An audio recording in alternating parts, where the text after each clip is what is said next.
శివో మహేశ్వర శంభు పినాకీ శశిశేఖర. వామదేవో, ఈశ్వరుణ్ణి వామదేవుడు అని పిలుస్తున్నారు.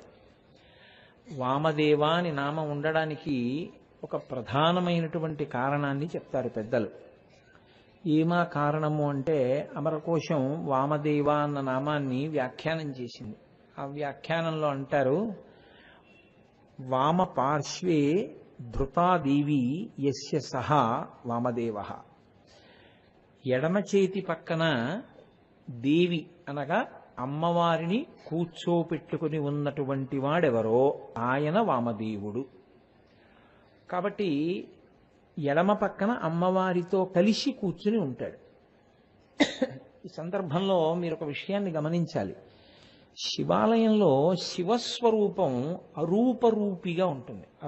అరూపరూపి అని ఎందుకంటారంటే, శివలింగానికి రూపం ఉందా అని అడిగారనుకోండి, రూపం లేదు అందామంటే అక్కడ ఏదో ఒకటి ఉంది కదూ. ఉంది అందామంటే కరచరణాదులు లేవు కదూ, కాళ్ళు చేతులు ఏం లేవు. కాళ్ళు చేతులు లేవు కాబట్టి లేదందామా, కాళ్ళు చేతులు లేకపోయినా ఏదో అక్కడ ఉంది కాబట్టి ఉంది అందామా?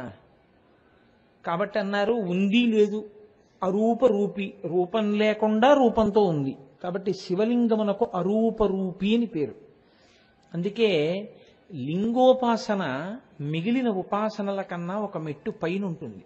శివలింగమును ఉపాసన చేసేటటువంటి వారి ముందు మిగిలిన ఉపాసకులు నిలబడలేరు. ఉపాసనలో వారిది అత్యుత్తమ స్థాయి. శివలింగాన్ని ఎవరు ఉపాసన చేస్తారో వాళ్ళది చాలా పై స్థాయిలో ఉంటారు వాళ్ళు. ఈ మాట నేనేదో స్వయంగా చెప్పానని మీరు అనుకోక్కర్లేదు. మహాభారతంలో ఒకానొక సందర్భంలో ఏమైందంటే, అశ్వత్థామ కృష్ణార్జునుల్ని నిర్జించలేకపోయాడు. బ్రహ్మాస్త్ర ప్రయోగం చేసి కూడా కట్టలేకపోయాడు. కట్టలేకపోతే ఆయన చాలా ఖేదపడ్డాడు. నేను కృష్ణార్జునుల్ని ఏమీ చేయలేకపోతున్నానని బాధతో వెళ్ళిపోతున్నాడు. వెళ్ళిపోతుంటే వేదవ్యాస మహర్షి యొక్క దర్శనమైంది. దర్శనమైతే ఈయన వెళ్ళి ఆయన కాళ్ళ మీద పడ్డాడు. పడితే ఏం అలా విచారంగా ఉన్నావని అడిగాడు.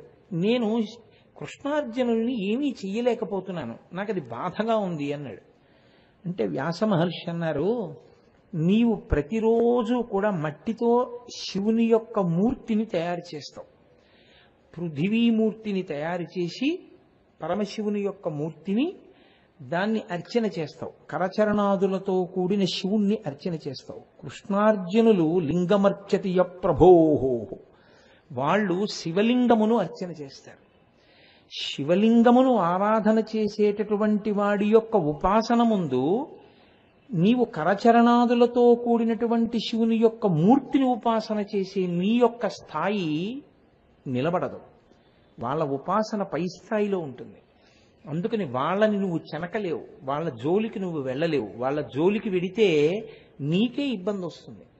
కాబట్టి ఉపాసనయందు నీవు కేవలం శివమూర్తిని ఆరాధన చేసిన వాడవు, వాళ్ళు లింగారాధన చేసిన వాళ్ళు. కాబట్టి ఉపాసనయందు లింగారాధన కాస్త పై స్థాయిలో ఉండేటటువంటి ఆరాధన.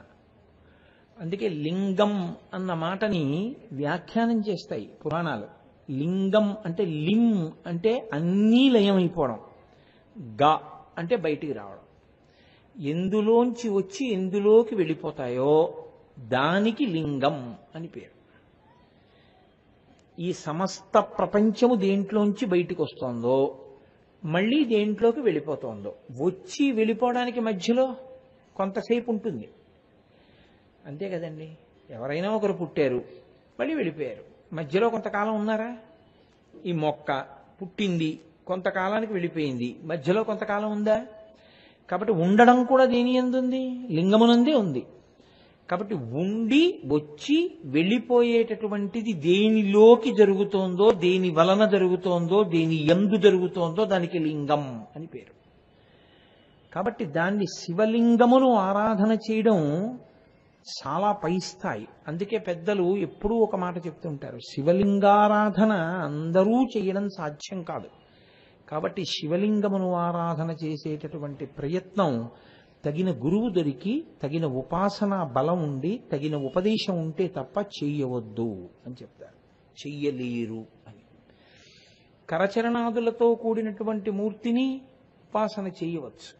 శివలింగమును అందరూ చెయ్యలేరు అని చెప్తారు. దానికి తగిన గురువు, ఉపాసన, ఉపదేశం అలాంటి ఉంటేనే శివలింగాన్ని ఆరాధన చేస్తారు.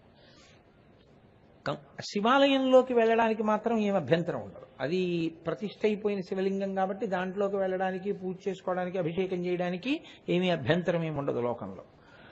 కనుక ఇప్పుడు మీరు ఒక శివాలయంలోకి వెళ్ళి చూస్తే శివుడు ప్రకటంగా కనపడ్డేమో, కానీ అసుర సంధ్య వేళ దాటిపోతే శివాలయాల్లో కూడా ఒక నియమం ఉంటుంది. కవచము అంటారంటే శివుని యొక్క మూర్తిని శివలింగానికి తొడిగేస్తారు.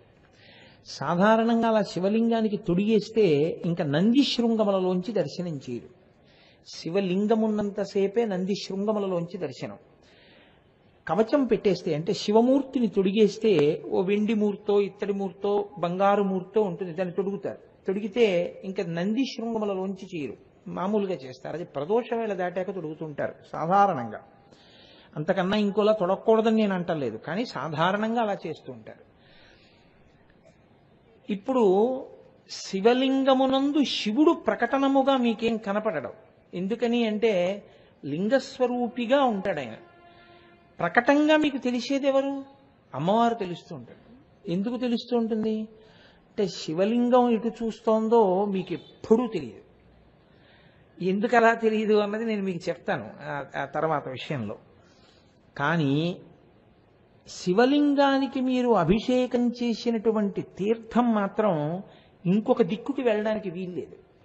పానవట్టం నుంచి శివలింగానికి అభిషేకం చేసినటువంటి తీర్థం మాత్రం ఎప్పుడూ ఉత్తర దిక్కుకే వెళ్ళాలి.